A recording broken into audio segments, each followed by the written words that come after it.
ব্রাহ্মণবাড়িয়ার ছাদ থেকে পড়ে যাওয়া কাপড় তুলতে গিয়ে বিদ্যুৎপৃষ্ট হয়ে ৬ মাদ্রাসা শিক্ষার্থী সহ ৭ জন দগ্ধ হয়েছেন।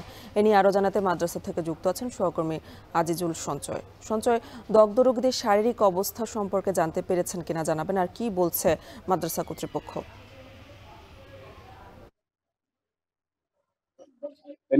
গতকাল বিকাল ৫:৫টার দিকে ব্রাহ্মণবাড়িয়া জেলা শহরের হাদুপুর এলাকার একটি মাদ্রাসায় অগ্নিকাণ্ড ঘটানো হয়েছে। মূলত আমরা যে তথ্যটি পেয়েছি গতকালকে আমরা এখানে এসেছিলাম। মাদ্রাসা কর্তৃপক্ষ যেটি বলছে যে মাদ্রাসা শিক্ষার্থীদের যে কাপড়, তাদের যে পরনে যে কাপড়টি সেগুলি তারা নাড়তে দিয়েছিলেন মাদ্রাসার ছাদে, এবং সেটি আসলে সেই ছাদ থেকে পড়ে গিয়ে কিন্তু একেবারে জানালার কার্নিশের কাছে কিন্তু সে পড়ে গিয়েছিল।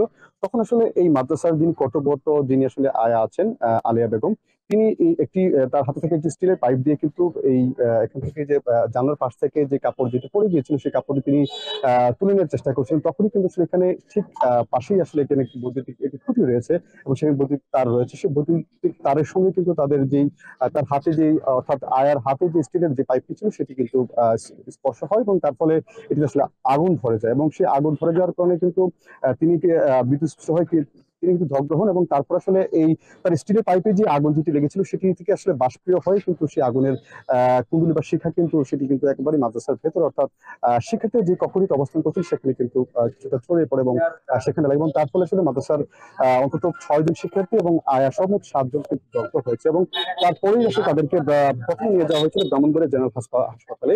সেখানে তাদেরকে প্রাথমিক চিকিৎসা দেওয়ার পরে যেহেতু সব ব্রাহ্মণবাড়িয়া জেনারেল হাসপাতালে অগ্নি দগ্ধদের জন্য বিশেষ কোনো ইউনিট বা বিশেষ চিকিৎসক নেই, সেই জন্য তাদেরকে ঢাকায় রেফার করা হয়েছে। আমরা কথা বলেছিলাম ব্রাহ্মণবাড়িয়া জেনারেল হাসপাতালের তত্ত্বাবধায়ক ডাক্তার রতন কুমার ঢালির সঙ্গে। তিনি যেটি বলছেন যে তাদের এখান থেকে তারা ৬ জনকে তারা ঢাকায় তারা রেফার করেছে, এবং তাদের প্রত্যেকের অবস্থায় কিন্তু মোটামুটি একেবারে সংকটাপন্ন বলা যায় না, আবার আশঙ্কাজনক তিনি কিন্তু বলছেন। তিনি যেটি বলছেন যে তারা আসলে এখানে প্রাথমিক চিকিৎসা দিয়ে তাদেরকে, যেহেতু আসলে তাদের এখানে আগুনের কোনো বিশেষ কোনো চিকিৎসা তাদের এখানে নেই, সেই জন্য তারা আসলে তাদেরকে ঢাকায় তারা পাঠিয়ে দিয়েছেন। তবে এই মুহূর্তে তাদের হাসপাতালে দুইজন দগ্ধ অবস্থান করছেন, তাদের অবস্থা সংকটাপন্ন নয় বলে তিনি জানিয়েছেন। তবে বাকি যে ৫ জন আছে তাদেরকে কিন্তু ঢাকায় পাঠানো হয়েছে এবং তারা কিন্তু কিছুটা সংকটাপন্নই তিনি বলছেন।